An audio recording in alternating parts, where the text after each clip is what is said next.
Hey everybody! I'm really excited today to welcome somebody who's become a really good friend of mine over the last year through our connection through the Book Yourself Solid world.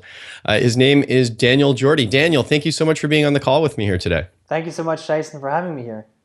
Yeah, it's been an exciting last couple of years for you. There's been a lot going on in your life and in your business, and I'm really excited to unpack some of that today because I think that your story is an inspiring one, but it's not necessarily inspiring because of the way that the fates aligned for you. It was really through some really smart, strategic, hard work that you've built a really great, thriving business. So we're going to get into unpacking all that. But before we do, why don't you just tell the listeners a little bit about your story, about where you came from, what you were doing before you started up this business, and who you're serving now and what you're doing for them. Sure, yeah, sure. So before I started my own business, I was in the corporate world for about 8 years, and it was an interesting experience because it was extremely well paid, and I hated it. It was very well paid, but it's very empty. I was looking for the thing that I wanted to do. I was looking for my passion, looking for my why behind everything, and basically looking for who I am for a long time. And when I went into the corporate world, or when I was in the corporate world, I never really got to the point of finding out who I am.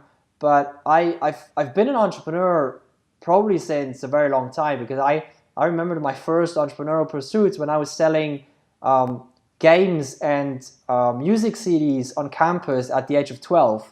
So that's Oh, kind wow. of it's kind of where it started. And then I went into selling insurances at the age of 16. Then I went Wait, into wait, you were real selling estate. insurance at the age of 16. I didn't Yeah, realize that. yeah. It was actually a multi-level marketing business where I annoyed all my friends at the age of 16 with insurances. That was kind of another interesting experience there. And and then at the age of 19, I went into real estate with Remax, into franchising. So that was another entrepreneurial pursuit. Then my first real venture that I started was an online shop with two other friends. We had that for a year. It was very profitable, and then we shut it down because the trend really went away. So we just built that great venture on a trend. And then the next thing I started was an SEO consulting firm, search engine optimization consulting firm, which is very profitable, but I hated every single hour of doing it. It was just not my thing. I hated the work, but it's very profitable. But I shut it down very quickly after that because I just couldn't bear it anymore. And then at the end of 2012, I got fired from my corporate job, which was an incredible blessing. I didn't see it as a blessing at the time. It Mhm. was a huge shock, but looking back, it was probably the best thing that ever happened in my career. So, and then, early 2013, I started my business out of necessity because I got kicked my butt and I had to, do something. I had to actually pursue what I really wanted to do. And that's when I started my business that I have right now, which is Jordico. And what I do now in Jordico is I work with high-performing entrepreneurs, mostly women entrepreneurs, and I help them create ultimate freedom in their business. So that includes things like doubling their rates. So they're mostly coaches, consultants, and service professionals. So that includes doubling their rates, getting 10 times more productive, and creating a never-ending stream of ideal clients. So these are the kind of things that I do with my clients on a private level right now, and I'm about to start a high-level mastermind group early next year, actually. Great. So, and depending on when people are listening to this, we're recording this in late 2014. So the mastermind group might be up and going by the time people listen to this. And also just share with people because I know that you work with people remotely as well, but you're based in Europe. You're based in Switzerland. Exactly. I'm based in Switzerland. I'm based in a tiny little town with 9,000 people just outside of Lucerne. Beautiful region, lots of mountains, lots of snow, lots of lakes, and I work with people from all over the world. Actually, the client that is the furthest away from me is based in Tasmania. So that's pretty much as far as you can get from Switzerland. And I've worked with over 150 people in the past 2 years from about 25 different nationalities. So it's very, very, very international. Great, great.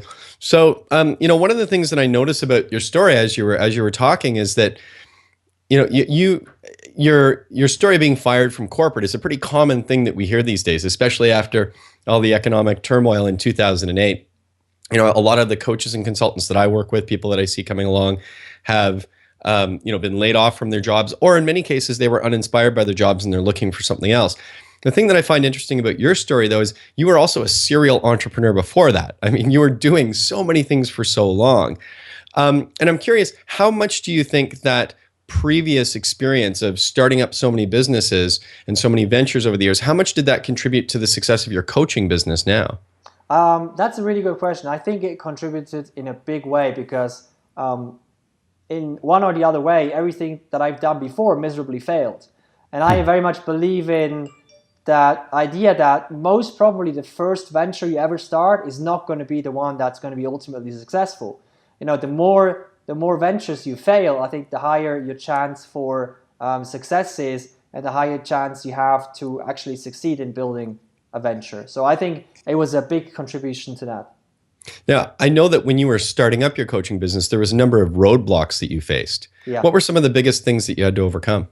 I think the biggest thing was self-doubt. That was probably the biggest thing. I remember the first 6 months in my business where for every single week, without an exception, I would have an emergency call for at least 2 hours with my best friend where I would tell her all the reason why this is not going to work, why this is not going to be successful, and why I'm a fraud, and why this is not going to work. And she kept telling me, it's going to work out, it's going to be fine. And that was probably the biggest thing to overcome. Next to my limiting belief that money at that time, I thought money was evil and rich people are greedy. That's another very bad limiting belief if you're trying to make living, or actually trying to build a successful business. Yeah, that's not a good belief to be holding there, but I think it's a pretty common one. It's interesting. I found that in the work that I've done with my clients over the years, one of the reasons that I think I've had a lot of success with my clients is because I don't just bring my business coaching background. I actually have a lot of leadership coaching and a lot of life coaching experience as well. And I tell a lot of my clients when they come to me that we're not just going to be working on your sales funnels and your marketing. We're going to be checking in to see what is it that's going to help you be fulfilled in your life overall. And so we do a lot of that life coaching. We end up talking about a lot of these saboteurs, or gremlins as some people call them, the things that you're talking about having, like all these doubts that you had. It's great that you had that person there, that friend there, as a resource that you go to. I think that it's absolutely imperative that you have somebody, whether it's a coach or somebody else, who can work with you on that side of things. Because, let's face it, the strategies are easy to lay out. It's really executing on them that's the tough part. Would you agree? What would you have to say about that? Yeah, I remember Michael Port saying something along the lines of there's two major problems we have. One of them is we don't know what to do, and the other one is we know what to do, but we don't do it. And I think the second problem is a much bigger one than the first one. At the end of the day, there's a plethora of information out there on Google, and everything you ever need to know is there for free. You don't need to pay for that. And I don't believe, even if people go to a training, that's not what they pay for. They don't pay for the content. What they pay for is accountability. What they pay for is structure. What they pay for is systems. And at the end of the day, that's what gets things done. So I completely agree on that. It's having that friend there, and essentially now having a whole bunch of absolutely incredible people around me is huge. Now, when you first started your business, you were actually relatively successful early on in your business. You were making a decent living early on. But then there was a shift that happened where you went from just making a living to actually having a really thriving business. What was that shift that happened there? What was the key to that? Yeah, so when I actually started out in business, I wasn't that successful. It took me about 8 months to go from zero to a full-time income, which you may say is fast or may say is slow. I think it was pretty fast, but initially I didn't make any money. The only thing I had when I started my business was debt. That's pretty much the only thing I had. That's the only thing I owned. I didn't own a business. What I was owning was debt. And then, to get out of this and actually making a living, it took me about 8 months. But after 8 months, I was making an okay living. I was making a full-time income that I could live off. But then the biggest change really came after the first year. And I believe the change happened because initially what I started doing in my business was I was helping executives transition into another career, into a new career. And while I was loving working with the people and doing the coaching and the whole interaction and the business development and all these kinds of aspects of it, what I didn't really enjoy was the whole career field. I really didn't enjoy the jobs aspect of it because I didn't really believe in employment, in that there's a future in corporate employment, or that there's a correlation between being entirely fulfilled and working as an employee in the corporate world. I just didn't really see the overlap. So I moved away from that very quickly, helping people to join startups and partner with startups and things like that.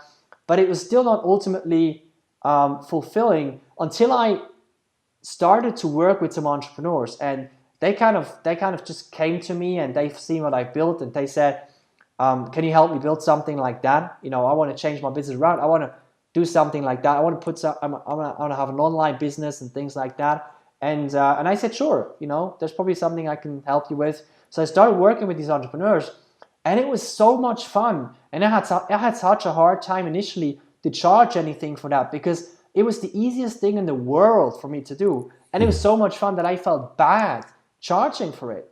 So that was kind of when the biggest shift happened, when I realized, okay, I found my people.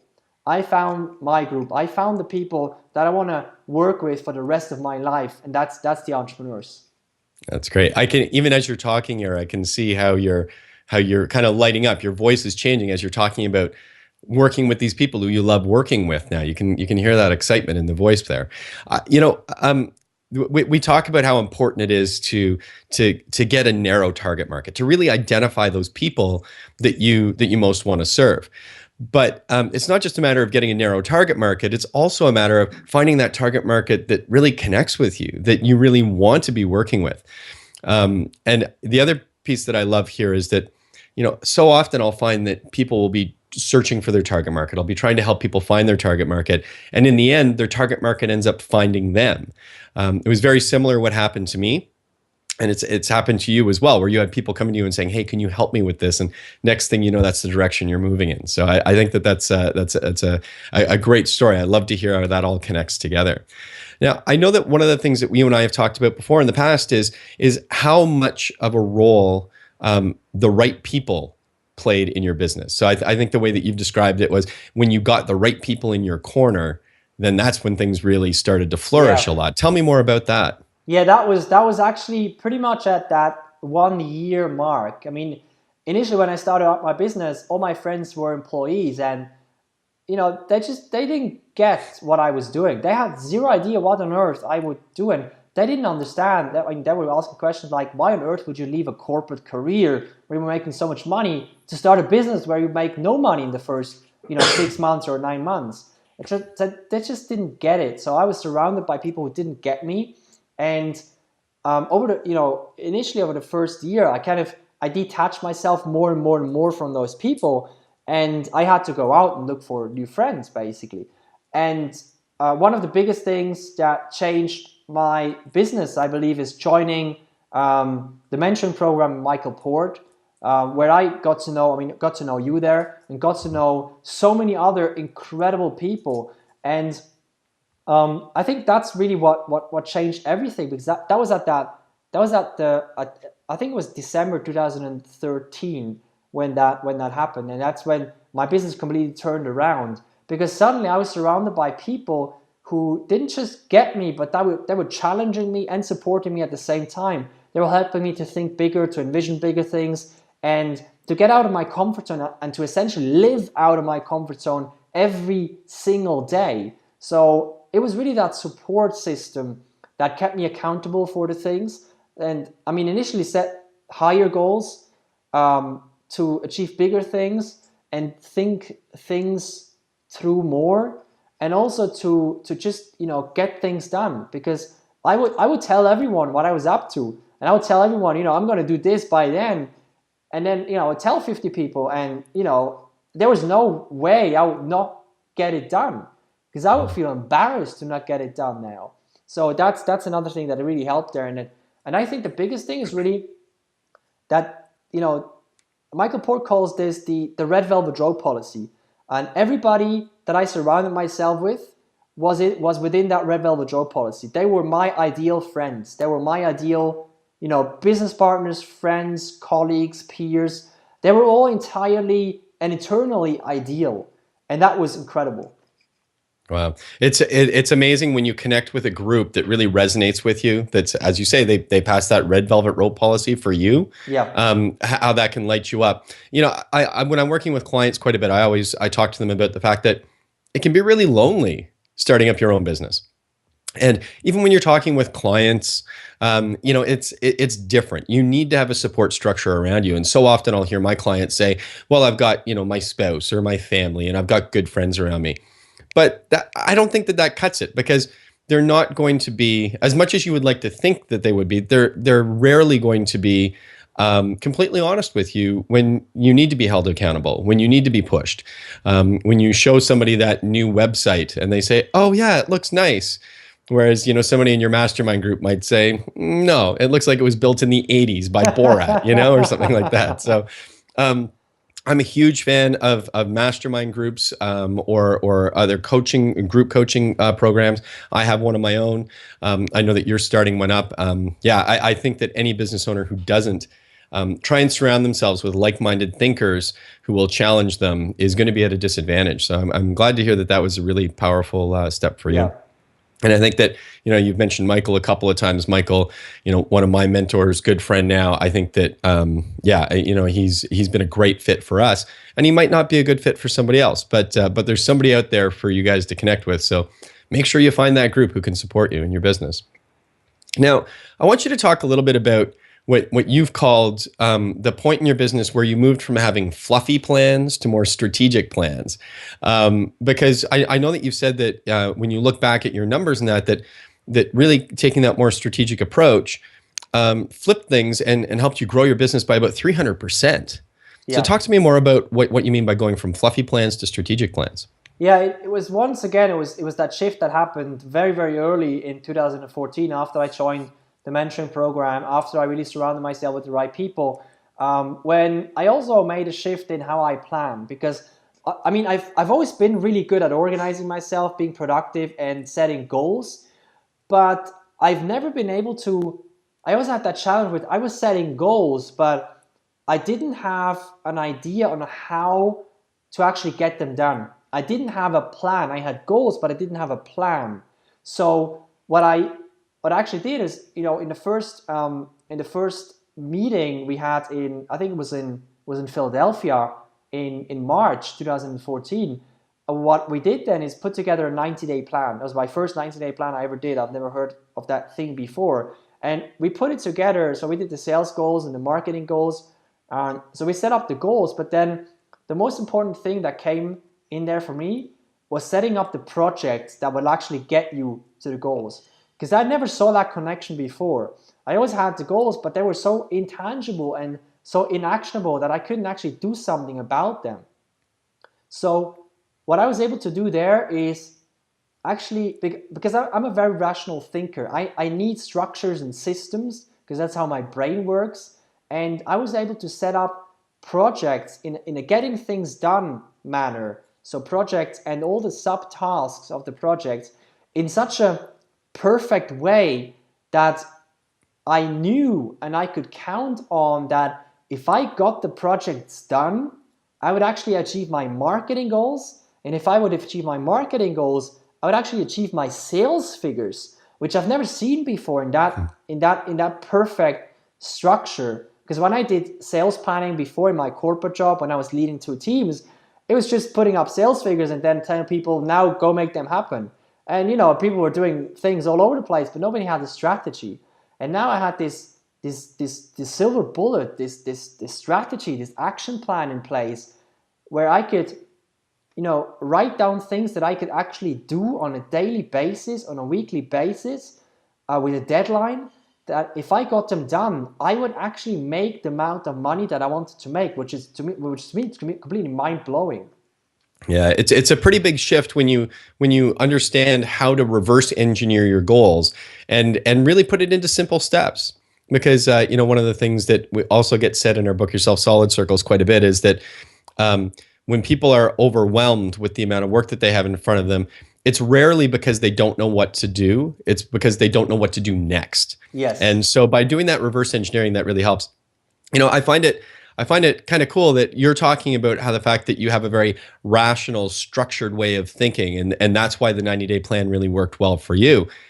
For me, it's actually the complete opposite. I've always had an artistic background. I'm a really creative guy, and for me, I think in colors and visuals and things like that, and that's been great in many ways, but it's also held me back in the past. And so having a 90-day plan for me also helped with that kind of creative thinking, because it gave me that structure to work with. So yeah, it's I think 90-day plans are just such a huge benefit. I know that my clients get sick and tired of me talking about them all the time, and I'm always checking to make sure that they're working on their 90-day plans. But it's one of those things where if you create that plan and then you work from it, you're gonna see results.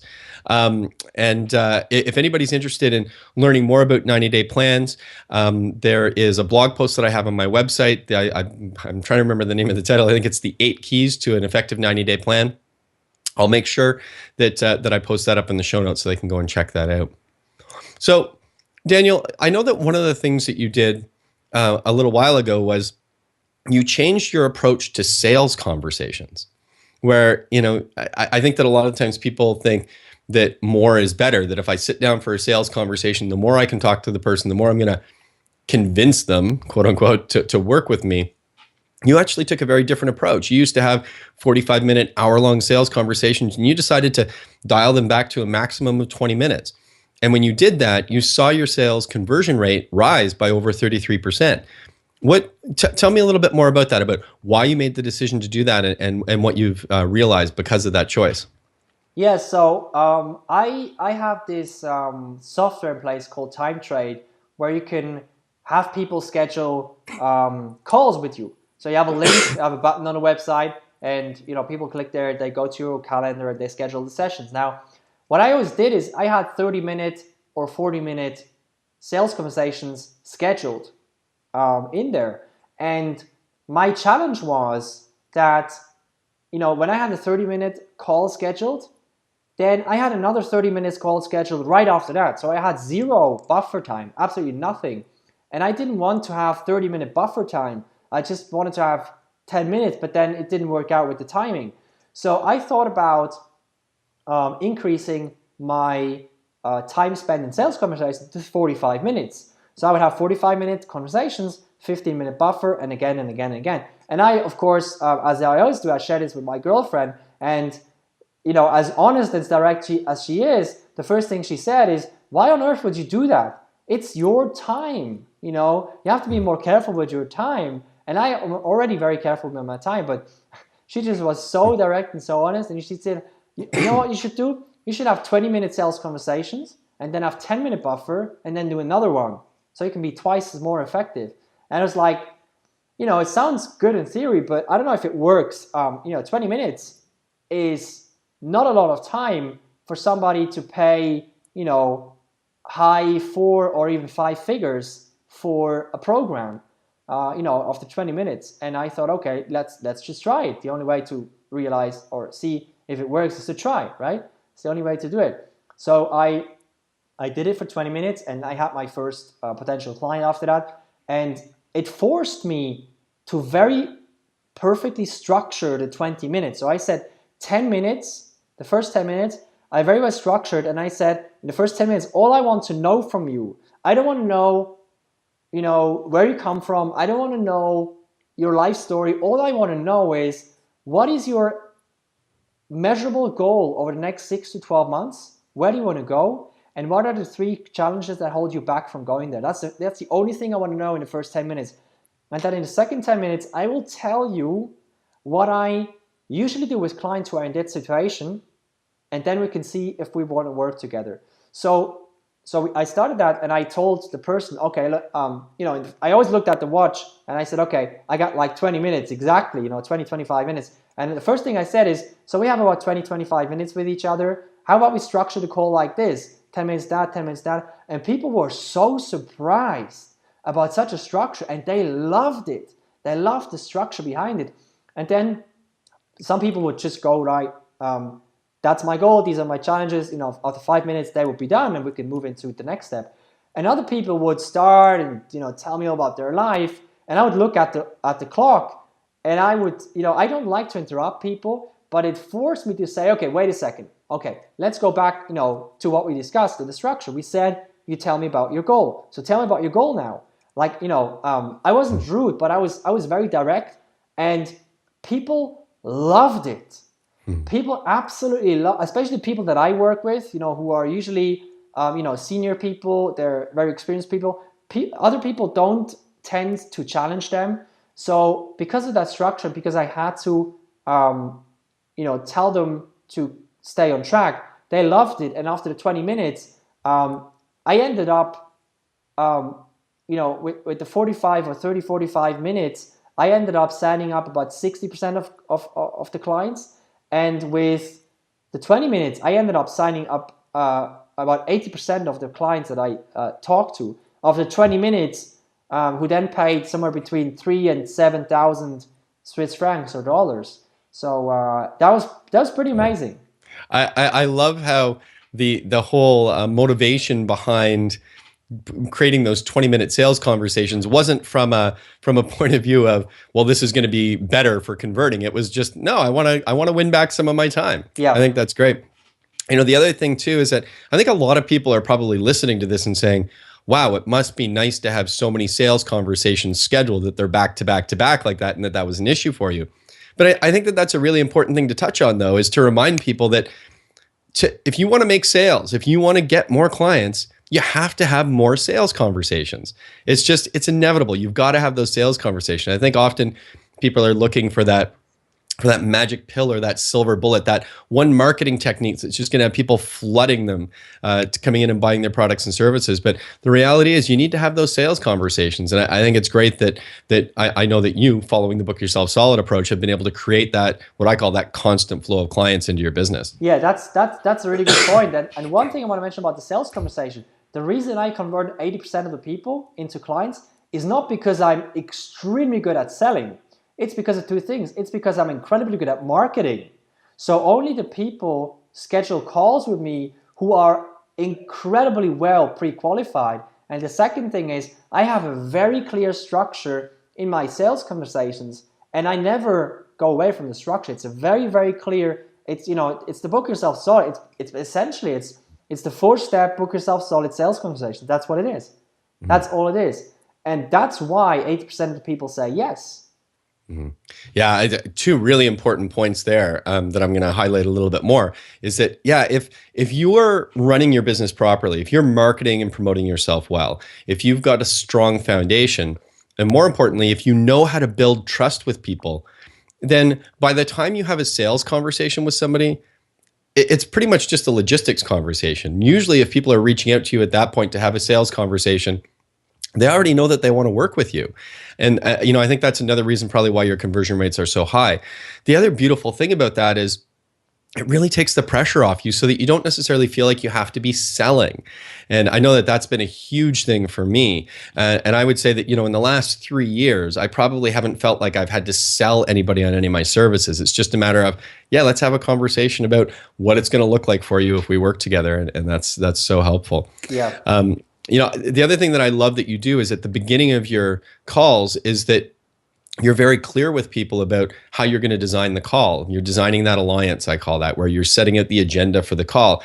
And as you say, you're not bossy about it, but when people come to you, when they're coming to have a sales conversation with you, they're coming because they want direction. They're coming because they want somebody who's an authority who can help them move forward in their business.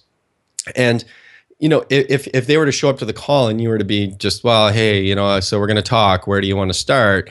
That doesn't instill a lot of confidence. Whereas somebody who can sort of take the reins and walk somebody through a process, I think that does wonders for establishing your authority. Yeah, definitely. Cool.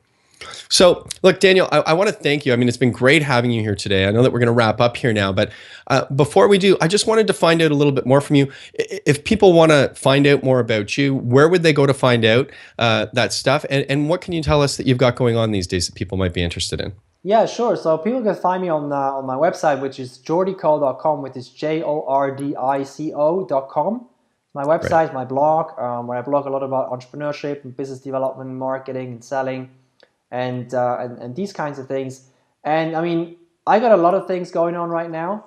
One of the big things in my business was always I'm all about freedom, and that's basically also the foundation that I've built my business on. I've never worked more than 5 to 10 hours a week in my business, even from the first day of my business. And I've been able to spend the rest of the time on reading and writing and talking to inspiring clients, working with partners, and finding potential partners, developing programs, and doing things like that.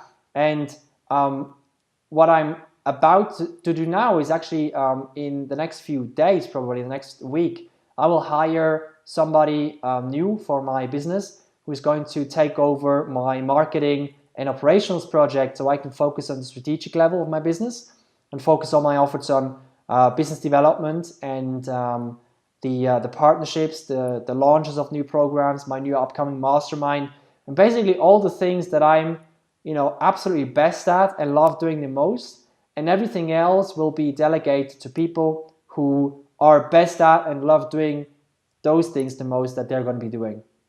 Great. Well, I know that you've got a lot going on, and I'm always really excited by seeing the stuff that you have happening. And you're a guy who takes action. You make stuff happen, and you're inspiring. And the stuff that you write about is really, really valuable as well. So I definitely encourage people to go and check out your website. I'll make sure that we're linking to it in the show notes for this podcast episode.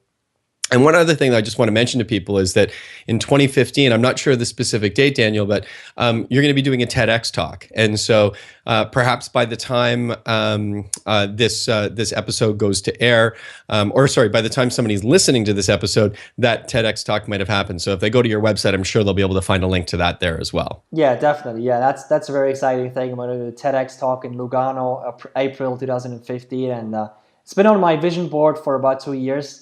And through a chain of events, this was finally able to happen. Oh, great. I'm so happy that you're going to be able to share your message with even a bigger audience. So congratulations on that. Thank you very much. Thank you so much for being here today. I know that the listeners appreciate it, and I certainly appreciate it. And we'll have to talk about having you on again sometime again in the future. Thank you very much, Jason. Take care. Bye now. Take care.